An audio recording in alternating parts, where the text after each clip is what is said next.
brother. It's good, brother.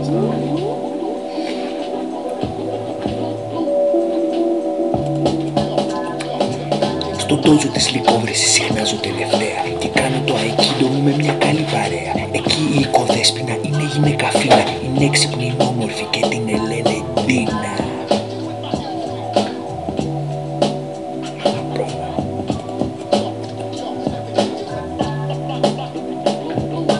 Είναι γυναίκα κριτική, ασόιδρα καντονάκι, σου λύνει τα προβλήματα, σου φτιάχνει και φαγάκι. Σουφλέ παστίτσιο μπουρκου με τσουρέλι με ρέντα και ύστερα τις κόμενες άσε έχεις πάντα ρέντα. Άρα μωρό μου, δεν μπορώ τώρα, έχω προπόνηση εκείνο, ναι, μετά. Θα σε πάρω εγώ μετά, θα σου στείλω μήνυμα, ναι. SMS θα σου στείλω, ναι, θα έρθω. Φιλάκια.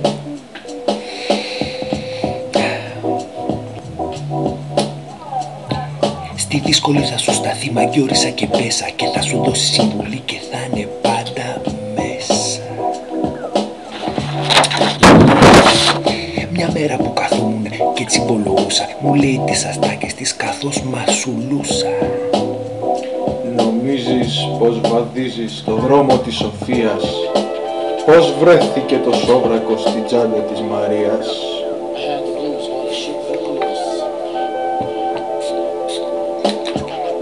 Της λέω Ντίνα δεν μπορώ, δεν ξέρω τι να κάνω, είμαι γλυκότσουτσος, να πέσω, να πεθάνω.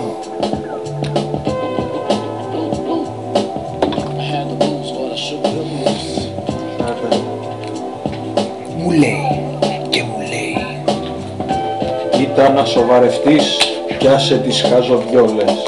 Πες μου που θέλεις να το πας, θα τις γαμίσεις όλες.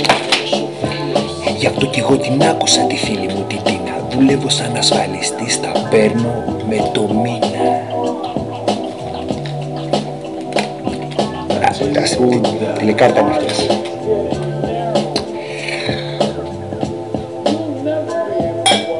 Χρόνια πολλά.